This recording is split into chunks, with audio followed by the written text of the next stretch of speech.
আসসালামু আলাইকুম। নাইস এডুকের পক্ষ থেকে সবাইকে স্বাগতম। আমি নাইস ইসলাম খুঁজছি তোমাদের সাথে। আশা করি সবাই ভালো আছো।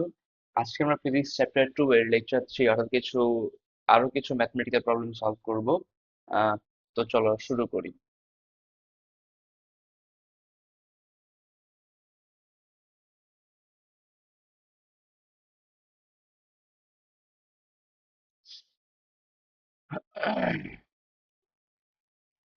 আচ্ছা, দেখো এখানে প্রশ্নের মধ্যে বলা আছে হচ্ছে গিয়ে যে ক বস্তুটি স্থির অবস্থান হতে 5 ms ইনভার্স টু সুষম ত্বরণে। ঠিক আছে, আগে একটু কথা বুঝো। বলছে ক বস্তুটা স্থির অবস্থান, তার মানে হচ্ছে এখানে ইউ এর মানটা হচ্ছে আমাদের 0। তারপরে বলছে যে 5 মিটার পার সেকেন্ড স্কয়ার সুষম ত্বরণে, তার মানে এখানে এর মানটা হচ্ছে গিয়ে এইটা চলছে। এবং একই দিকে খ বস্তুটি হচ্ছে 30 মিটার পেছন থেকে 108 কিলোমিটার পার ঘন্টা সুষম বেগে চলছে। তাহলে এইখানে এই মানটা হচ্ছে কি আমাদের, এটা হচ্ছে একটা দূরত্ব মান, শুধু ধরতে পারি এটা হচ্ছে আমাদের একটা এস এর মান। আর এই যে এইটা সেটা হচ্ছে কি আমাদের ভি এর মান। ঠিক আছে, কিন্তু কথা হচ্ছে এখানে প্রশ্নের মধ্যে বলা ছিল হচ্ছে সুষম বেগ। তো মনে রাখতে হবে সুষম বেগ মানে হচ্ছে সমবেগ। তো সমবেগ যদি হয়, সুষম বেগ মানে হচ্ছে আমাদের সমবেগ। তো সুষম মানে হচ্ছে কি আসলে সম। তো যদি সমবেগ হয় তাহলে সমবেগ হইলে সেখানে সূত্র হয় হচ্ছে এস ইকুয়ালস টু ভিটি। ঠিক আছে। আচ্ছা, তো পরে আসতেছে। এখন প্রথম প্রশ্নের মধ্যে বলছে যাত্রা শুরুর কতক্ষণ পর বস্তু দুটির বেগ সমান হবে। এখন প্রথম প্রশ্ন হচ্ছে এইটা যে দুইটা বস্তু আছে এখানে, একটা হচ্ছে ক বস্তু, একটা হচ্ছে খ বস্তু, কিন্তু প্রশ্নে বলাই আছে যে খ বস্তুটা সুষম বেগে চলমান। তার মানে কি সমবেগে চলমান। এখন সমবেগে যদি কোনো বস্তু চলে তাহলে সেক্ষেত্রে তার কখনো কি বেগের মান পরিবর্তন হবে? পরিবর্তন কিন্তু আসলে হবে না। তার মানে খ বস্তুটা যতক্ষণই চলুক না কেন তার বেগের মানটা কিন্তু ওই 108 কিলোমিটার পার ঘন্টায় থাকতেছে। বোঝা গেল? 108 কিলোমিটার পার ঘন্টায় থাকতেছে। আচ্ছা, তো 108 ঘন্টা যদি থাকে তাহলে এখন প্রথম প্রশ্নের মধ্যে বলছে যাত্রা শুরু কতক্ষণ পর বস্তু দুটির বেগ সমান হবে। তাহলে আমি যদি লিখি যে সলিউশন যদি করতে যাই, সলিউশন এক নাম্বারটার জন্য আমি যদি বলি যে ভি এ ইকুয়ালস টু হচ্ছে আমাদের ভি বি, তাহলে তো বলাই যাবে। ঠিক আছে।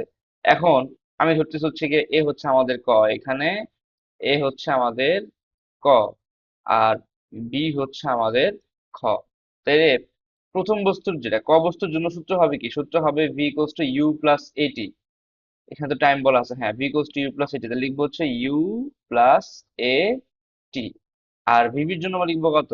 ভিভির মান ছিল হচ্ছে গিয়ে মানে দ্বিতীয় বস্তুর বেগ ছিল হচ্ছে গিয়ে 108 কিলোমিটার পার ঘন্টা।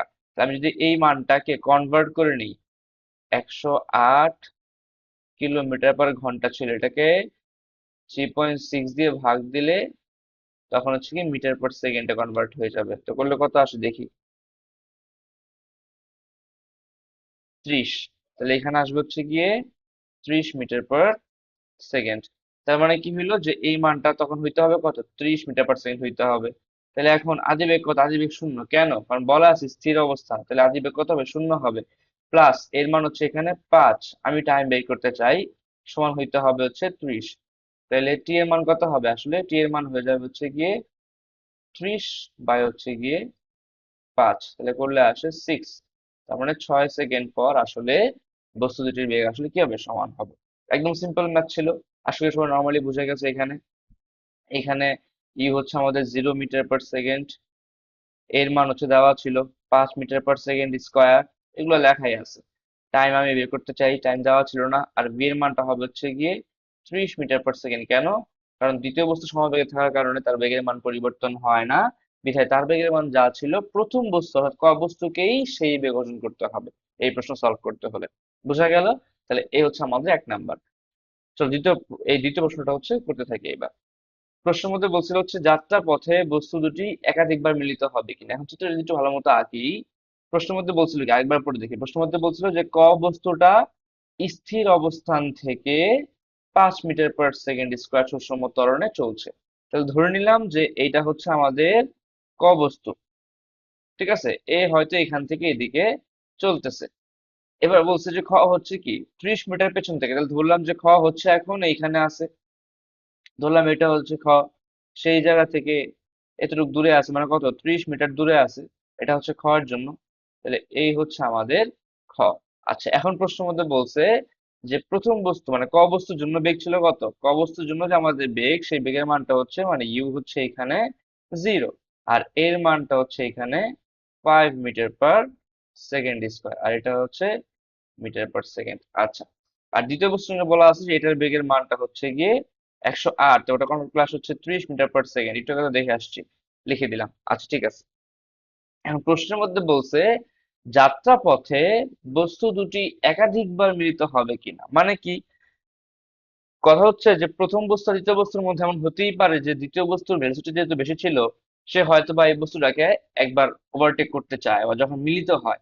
তো ধরে নিলাম যে এরা হয়তো বা এই অবস্থান পর্যন্ত এসে এরা মিলিত হবে, এবং তাতে সময় লাগবে হচ্ছে গিয়ে t সেকেন্ড, আর দূরত্ব হবে হচ্ছে x মিটার। কি বললাম, ধরে নিলাম যে এইখান থেকে এইটুকের দূরত্ব হচ্ছে আমাদের x মিটার। তো যদি এইটা x মিটার হয় তাহলে টোটাল কত হবে, এখান থেকে একটু কত হবে, এখান থেকে এইটুকু হবে হচ্ছে কি আমাদের 30 প্লাস হচ্ছে x মিটার। আশা করি এটা বুঝো, কারণ এই x মিটার আর এই 30 মিটার যোগ করলে তো এটা আসে, ঠিক আছে। এবং এতে প্রয়োজনীয় সময় হচ্ছে কি টি সমান, প্রয়োজনীয় সময় হচ্ছে কত টি সমান। তাহলে এখন লিখি যে ধরি t সেকেন্ড সময় পর, ঠিক আছে, সময় পর x মিটার দূরে ক খ মিলিত হয়, মিলিত হবে। তাহলে দেখো ক নাম্বারের জন্য কি হবে, ক বস্তুর জন্য সূত্র লিখতে পারি আমি এইভাবে যে এস ইকুয়ালস টু হচ্ছে UT plus half of at square. এখন সূত্র এটা কেন ইউজ করলাম, এটা কিন্তু আমি এর আগে অনেক ক্লাস আমার আগের ক্লাসে বলে আসছি যে সূত্র অনেকগুলো থাকে, সেখান থেকে তোমার চিন্তা করতে হবে তোমার কোন কোন ইনফরমেশন গুলো দেওয়া আছে, এবং তারপর তুমি ডিপেন্ড করে হচ্ছে সূত্র নির্ণয় করবা। এর সূত্র হচ্ছে S equals to UT plus half of at square. একটু খেয়াল করে দেখো যে এখানে কয়ের জন্য এস কত হবে, কিন্তু এখান থেকে শুধু এইটুকু আসলে, তার জন্য এস এর মানটা হবে হচ্ছে গিয়ে x মিটার। তাহলে এখানে এস এর জায়গায় লিখলাম শুধুমাত্র x ইকুয়ালস টু, এর মান 0 ছিল, তো 0 × t প্লাস হাফ অফ এর মান হচ্ছে 5 আর হচ্ছে t স্কোয়ার। এটা যদি করি তাহলে করলে চলে আসবে হচ্ছে গিয়ে x equals to 2.5 t square. ধরলাম এটা হচ্ছে আমাদের সমীকরণ নাম্বার 1। এখন যদি ক্ষয়ের জন্য করতে যাই তাহলে ক্ষয়ের জন্য করলে কি লিখবো, ক্ষয়ের জন্য যদি লিখতে যাই তাহলে এখন সূত্র হবে হচ্ছে s ইকুয়ালস টু vt। কেন, কত সমবেগে চলতেছিল, তো সমবেগে যদি চলে সেই ক্ষেত্রে এখন এস এর মানটা হবে কত, এস এর মানটা হবে হচ্ছে 30 প্লাস x। কেন, কারণ খ কিন্তু টোটালটা গেছে, খ কিন্তু এখান থেকে পুরোপুরি এইটুকু পর্যন্ত আসতে মিলিত হইতে হইলে, তাহলে টোটালটার দূরত্ব হচ্ছে আমাদের 30 plus x। 30 plus x equals to হচ্ছে v এর মান ছিল আমাদের 30 ইন্টু হচ্ছে টি। তার মানে এখানে কত আসলো, 30 প্লাস x ইকুয়ালস টু হচ্ছে গিয়ে 30t। তাহলে এখন যদি তুমি এখানে মানটা বসায় দাও তাহলে এখানে কত আসে, 30 প্লাস ওই যে এক্স এর মান ছিল কত 2.5, তো এখানে বসাই 2.5 t স্কোয়ার ইকুয়ালস টু হচ্ছে আমাদের 30t। ঠিক আছে, এখন যদি আমরা এটাকে সলভ মিডল টার্ম করি তাহলে কি আসে, মিডল টার্ম করলে, এখন এখানে যদি গুছায় লিখি তাহলে হবে কি 2.5 t স্কোয়ার, কারণ আমাদের তো এইভাবে লিখতে হয় এ এক্স স্কোয়ার। আসল ফর্মেটটা হচ্ছে কোনটা, এইভাবে লিখতে হয় যে এ এক্স স্কোয়ার প্লাস হচ্ছে B X plus C equals to হচ্ছে 0। এই ফর্মেটে লিখতে গেলে আমাদের স্কোয়ারটা সামনে নিয়ে আসতে হবে। তারপরে এটা হবে কি 30t, কেন, কারণ এটা তো এই পাশ ছিল, এই পাশ থেকে ওই পাশে গেলে তখন চিহ্ন কি হয়ে যায়, চেঞ্জ হয়ে যায়। আর হচ্ছে প্লাস 30 ইকুয়ালস টু হচ্ছে 0। তাহলে এখন তুমি চেক করে দেখো যে মিডল টার্ম করলে এটার অ্যান্সার কত আসে। মিডল টার্ম করলে সূত্র হচ্ছে কি, সূত্র হচ্ছে আমাদের টি ইকুয়ালস টু হচ্ছে ওই যেটা সূত্র ছিল না, নিশ্চয় আগে সূত্র ছিল যে এক্স ইকুয়ালস টু কি হয়, minus B plus minus root over of B square minus 4ac divided by হচ্ছে কি 2 এ থাকে, ওই সূত্র যদি করে এখানে কত আসবে, এখানে আসবে হচ্ছে গিয়ে মাইনাস বি। তাহলে মাইনাস, আর সূত্রের জন্য আবার হচ্ছে গিয়ে মাইনাস 30, কারণ এইখানে কিন্তু এইটা হচ্ছে আমাদের এ, এটা হচ্ছে আমাদের বি, আর এটা হচ্ছে আমাদের সি। তো মান যদি বসাই দিই তাহলে এইটা হচ্ছে গিয়ে plus minus root over of B square, B square মানে হচ্ছে -30 তার উপরে স্কোয়ার -4, এর মান হচ্ছে গিয়ে এখানে 2.5, আর সি এর মান হচ্ছে গিয়ে 30, ঠিক আছে, ডিভাইডেড বাই হচ্ছে আমাদের 2 আছে 2, আর এর মান হচ্ছে গিয়ে 2.5। তো করে দেখি কত আসে।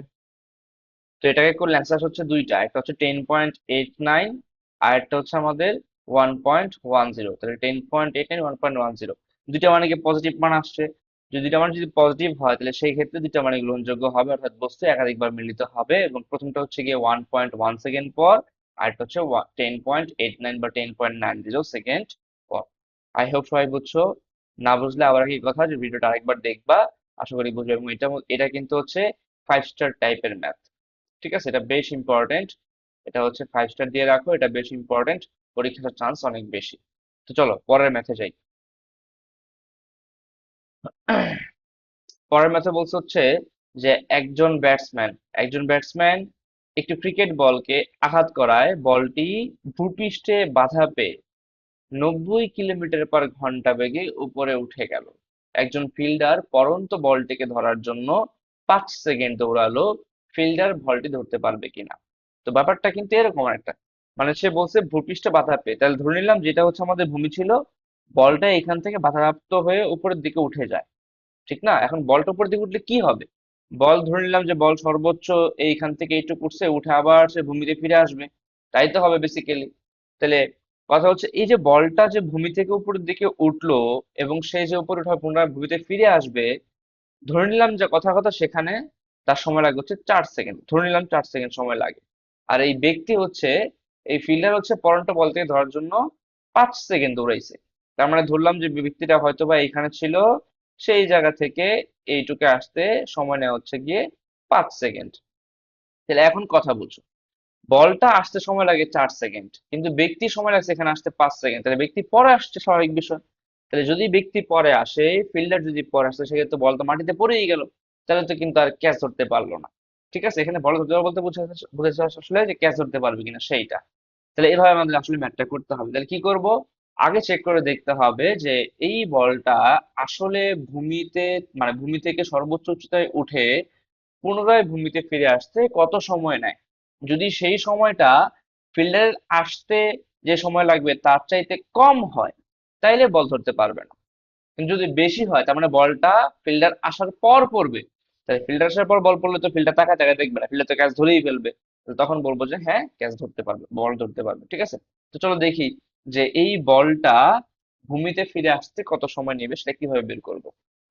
ঠিক আছে, তো কথা হচ্ছে আগে বের করে যে ভূমি থেকে সর্বোচ্চ উচ্চতায় উঠতে প্রয়োজনীয় সময় কত হয়।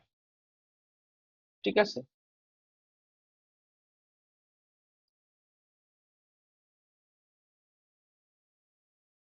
ভূমি থেকে সর্বোচ্চ উচ্চতায় উঠতে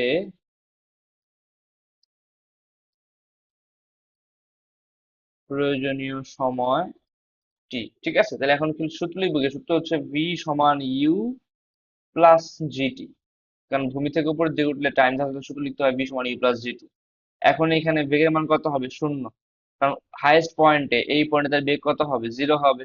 এটা তো ফিক্স, এই পয়েন্টে বেগ কত হয়? 0। আদি বেগ ছিল কত? আদি বেগ ছিল হচ্ছে কি 90 কিলোমিটার পার ঘন্টা, 90 কিলোমিটার পার ঘন্টা। তো 90 কিলোমিটার ঘন্টা হচ্ছে কি তার এখন আদি বেগ। তাহলে আদি বেগটাকে 90 কিলোমিটার পার ঘন্টা ছিল, সেটাকে আমরা কনভার্ট করবো কি সে মিটার পার সেকেন্ড। কিভাবে লিখবো? 90 ভাগ হচ্ছে গিয়ে 3.6, তাহলে মিটার পার সেকেন্ড হয়ে যাবে। তো করলে আসে কত? 25 আসে। তাহলে এটা হবে হচ্ছে গিয়ে 25 মিটার পার সেকেন্ড। তাহলে এখানে হবে হচ্ছে 25, এইখানে মানটা হবে হচ্ছে -9.8। কেন মাইনাস হলো? কারণ ভূমি থেকে উপর দিয়ে গেলে তখন যে মানটা মাইনাস কাউন্ট করতে হয়। এখন বলি, যদি কেউ সূত্রের মধ্যে এখানে মাইনাস ইউজ করে থাকে, মানে যদি কেউ এভাবে লিখো যে ভি সমান হচ্ছে গিয়ে ইউ মাইনাস জিটি, তাহলে আর যে মানটা মাইনাস লিখতে হবে না, তখন সূত্রই তো মাইনাস হয়ে গেছে, ঠিক আছে। তো আমি যেহেতু এভাবে করিনি, আমি যখন সূত্র প্লাস দিয়ে লিখছি, তাহলে সেক্ষেত্রে আমার কিন্তু যে মানটা মাইনাস দেওয়া লাগবে, ঠিক আছে। আচ্ছা, ইনটু হচ্ছে এখানে টি। তো দেখি টি এর মানটা কত আসে। টি এর মান আসবে হচ্ছে গিয়ে 0 ইকুয়ালস টু হচ্ছে 25 মাইনাস 9.8 টি। তাহলে করলে আসবে হচ্ছে গিয়ে আসলে 25 বাই হচ্ছে গিয়ে 9.8 ইকুয়ালস টু টি, অতএব টি এর মান হচ্ছে গিয়ে 2.55 সেকেন্ড, 2.55 সেকেন্ড। তাহলে ব্যাপারটা বুঝো, এইটা হচ্ছে কিন্তু ভূমি থেকে সর্বোচ্চ উচ্চতায় উঠতে প্রয়োজনীয় সময়, এটা হচ্ছে সেইটি। তাহলে আমার কি 2 দিয়ে গুণ করা লাগবে না টাইমটাকে? কারণ বস্তুটা ভূমি থেকে উপরে উঠতে যে সময় লাগাবে নিচে নামতে কিন্তু সেম সময় লাগবে। তাহলে এখন লিখতে হবে অতএব বিচরণকাল মানে ভূমিতে আসতে প্রয়োজনীয় সময়। সো বিচরণকাল হচ্ছে গিয়ে আসলে ক্যাপিটাল টি সমান হচ্ছে গিয়ে আমাদের 2t। তাহলে 2 এর জায়গায় 2 আর টি এর মান আসছে কত? 2.55। তো 2.55 বসালে আসবে হচ্ছে গিয়ে 5.10 সেকেন্ড। ঠিক আছে, তাহলে এখন কথা হচ্ছে এই যে 5.10 সেকেন্ডটা বড় 5 সেকেন্ডের চাইতে, তার মানে কি বস্তু আসতে সময় বেশি নিছে না কম নিছে? তার মানে হচ্ছে কি বস্তু আসতে সময় কিন্তু বেশি নিছে, ব্যক্তি চলে গেছিল 5 সেকেন্ডে আর বস্তু আসছে 5.1 সেকেন্ড পর ভূমি। তাহলে সেক্ষেত্রে আসলে বলটি ধরতে পারবে কারণ ফিল্ডের আগে পৌঁছে গেছে। তাহলে বলটি ধরতে পারবে।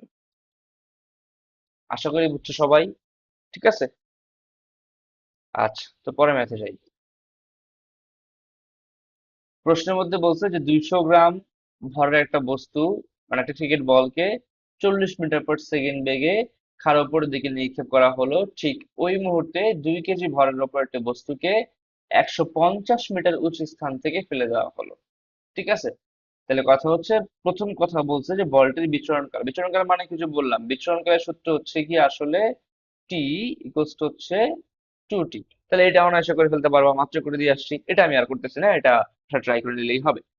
তো খ নম্বরে বলছে যে ভূমি থেকে কত উচ্চতায় বস্তু দুটি মিলিত হবে সেইটা। মানে ব্যাপারটা কিরকম হলো? তাহলে ব্যাপারটা হচ্ছে অনেকটা এরকম। এখানে তো প্রশ্নের মধ্যে বলছে কি, প্রশ্নের মধ্যে বলছে 200 গ্রাম ভরের একটা ক্রিকেট বলকে 40 মিটার/সেকেন্ড বেগে খাড়া উপর নিক্ষেপ করা হলো। তাহলে যদি ধরে নেই যে এটা হচ্ছে আমাদের ভূমি, তাহলে বলটা ছিল হচ্ছে এই জায়গায়, যার ভর হচ্ছে গিয়ে 200 গ্রাম, এবং তার নিক্ষেপ করা হয়েছে হচ্ছে গিয়ে 40 মিটার/সেকেন্ড বেগে। 40 মিটার/সেকেন্ড নিক্ষেপ করা হয়েছে উপরের দিকে। হ্যাঁ, আর ঠিক উপর থেকে 150 মিটার উপর থেকে, তার মানে এই হাইটটা হচ্ছে 150 মিটার। এই হাইটটা হচ্ছে কত? 150 মিটার। এখানে একটা বস্তু রাখা আছে যার ভর হচ্ছে গিয়ে 2 কেজি, সে হচ্ছে নিচের দিকে পড়বে। তাহলে একজন উপরে একজন দিকে পড়লে তো একটা সম্মিলিত হইলে হইতেও পারে, মানে এদের মধ্যে দেখা হইলে হইতে পারে, ম্যাচ করতে করতে পারে। তো আমাদের সেই কাজটা আসলে এখানে করতে হবে, চেক করতে হবে যে ভূমি থেকে কতটা এরা আসলে মিলিত হয়। তাহলে ঠিক সেম আগের মতোই তোমার ধরে নিতে হবে যে ভূমি থেকে x মিটার উচ্চতায় এরা মিলিত হবে। তাহলে যদি ধরে নিই যে ভূমি থেকে x মিটার উপরে মিলিত হবে, তাহলে সেক্ষেত্রে এটা হবে কি আমাদের, এটা হবে হচ্ছে আমাদের x মিটার। আর বাকি এইটা হবে হচ্ছে 150 - x, 150 - x। ঠিক আছে, এটা 150 - x হবে। তাহলে আগের মতো করলেই হয়ে গেল। আমি নামকরণ করে নিই, এটা হচ্ছে আমাদের এ, এটা হচ্ছে আমাদের বি বস্তু। তাহলে আমি যদি লিখি এখন যে এ বস্তুর জন্য, ঠিক আছে, তাহলে এ বস্তুর সূত্র হবে কি? সূত্র হবে H equals to UT plus half of G T square. আচ্ছা আমি সূত্র একবারে মাইনাস করে দিই, আমি আর প্লাস লিখতেছি না, যেহেতু উপর দিকে উঠবে এটা হয়ে যাবে কি মাইনাস। আশা করি বুঝছো, যেহেতু এই উপর দিকে যায় তাহলে সেক্ষেত্রে এটা হবে, সূত্র হবে কি মাইনাস। তাহলে আদি বেগ হচ্ছে এখানে 40, লিখলাম। টাইম কত আমি জানি না, মাইনাস হাফ। ও এখানে নিচের মানটা হবে হচ্ছে এক্স, কেন? এই বস্তু তো শুধু এক্স মিটারে গেছে, তাহলে যে মান হচ্ছে এখানে 9.8, আর টি এর মান কত আমি জানি না।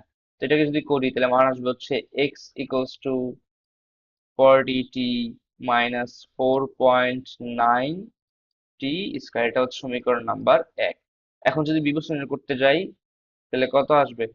যদি বি এর জন্য লিখি, তাহলে বি এর জন্য লিখি সূত্র হবে হচ্ছে গিয়ে H equals to UT plus half of G T square. তাহলে এখন এইচ এর মান হবে হচ্ছে গিয়ে 150 - x ইকুয়ালস টু, কথা হচ্ছে এই যে মানটা এই ইউনা জিরো, এখন উপর থেকে মান তো জিরো হয়ে যায়, তাহলে পুরো পার্টটা জিরো, বাকি থাকে হচ্ছে গিয়ে এখানে হাফ 4.9 সরি 4.9 না, 9.8, ওটা একবারে করলে 4.9 আসে। তো এখানে আসবে হচ্ছে গিয়ে 9.8 টি স্কোয়ার। তো এটাকে লিখলে পুরোপুরি আসবে হচ্ছে গিয়ে